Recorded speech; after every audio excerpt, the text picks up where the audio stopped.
set a perfect platform for our speakers to deliver their presentation in the areas of financial inclusion. Now, before we come to the end of inaugural ceremony, I request all the dignitaries on the dais to release the special issue of our international journal, OJAS. I request Dr. Anandita to please come up with the copies of OJAS. The first one is for Dr. Dua. Dr. Dua, you spoke about documented financial strategy, India being one of those countries which has a very distinctive strategy which is documented. You spoke about formal setting of targets, which is a very important parameter. You spoke about inclusiveness through regulation. Now I want to ask you, madam, is waiver of agri loans part of financial inclusion, or is it only a political statement that is being made for some different purpose? That's a question addressed to Dr. Dua, and I have two more questions for the other panelists.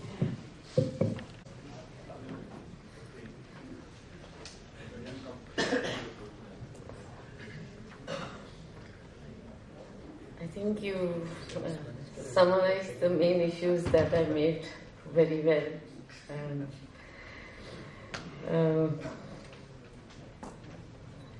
Everything we have under financial inclusion is done with the aim of increasing access, and so certain regulation is required for that, and many steps have been taken in that direction. So I'm assuming that all of these steps will have the desired outcome in that respect. So I think that's all I would like to say in response to your question. Well, I'm not going to insist on more. That's all right. I'll take it as you said. The next question. The next question is for Mr. Nanda. Mr. Nanda, you said that post offices working as a toward financial inclusion is at 300, and they should operate ideally at 360 degrees, which means they should also be banks actually, not only a payments bank. So do you think that there is a great opportunity, because in India there are at least about 5 crore artisans who are working in the villages, and out of these 5 crore artisans who are working in the villages, almost 50 lakh artisans work in some way, their work is attached to the government. So therefore, can post offices play a major role in terms of funding these artisans who are being protected by government work that they do for the government? So that's my question. That's a good question. My short and little elaborating it, the 360 degree, I said in this connection that it is a differentiated banking space. Payment bank is a differentiated banking space where Reserve Bank of India by policy has deferred these banks to be doing anything for handling asset product. They have their own reasons. Maybe Reserve Bank wants to contain the NPA, this, whatever. But then we have to find a workaround so that these banks cannot just depend on only deposit money. They have to depend on kind of fee-based income, and the most fee-based income can come from asset product. So then the next point you are saying about artisan and those people, actually everybody knows that NPA doesn't get built up there. NPAs get built up in bigger schemes, bigger enterprises. People have tendency of not paying, restructuring the loan, all kinds of names are there.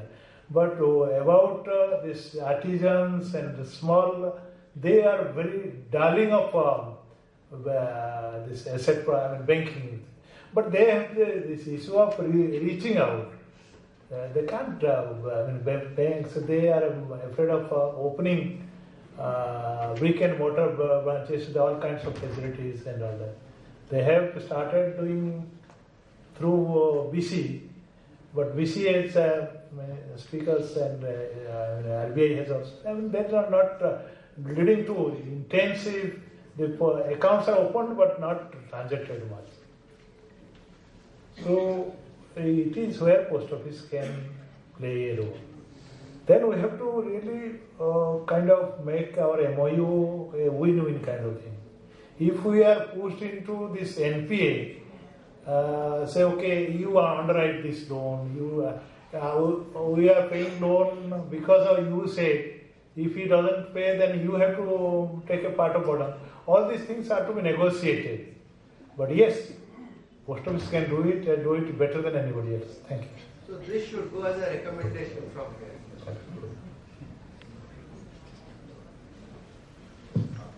Sir, we have seen that post offices have been playing a major role, in financial inclusion since the past 70 years now, since independence.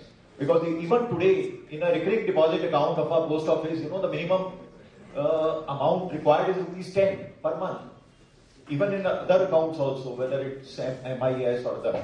But still, aside of the fact that such a small amount is required, why so many people are Professor out of this? Yes. I'm sorry for intervening here. Actually, this is the inaugural session, and the panel discussions will be starting after the plenary. We have taken a couple of questions. I think we should stop here because otherwise we'll run out of time. Please don't mind. Please park your question. We'll take time we can discuss and all that. I'm sorry for this. Thank you very much. Please proceed.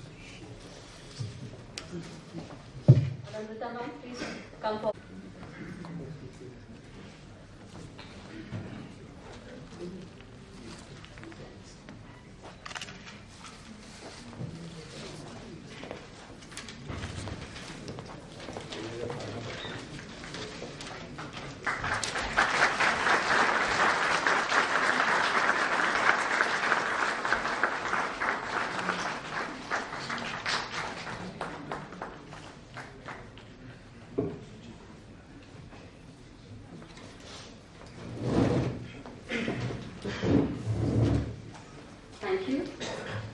We find exquisite delight in felicitation of our honoured guests, and I request our Honourable Chairman, Mr. Jaipuria, to present the memento to our guest of honour, Mr. A.N. Nanda.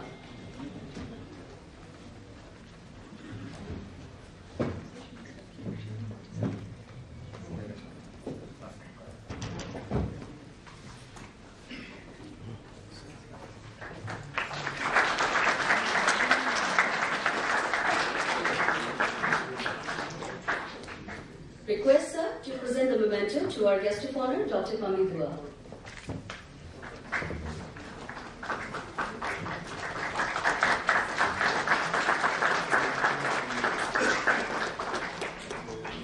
So please present the memento to our keynote speaker, Dr. I.N. Pandey.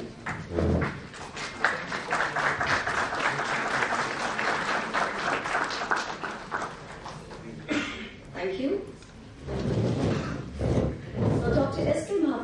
Director of Jaipuria School of Business, Ghaziabad.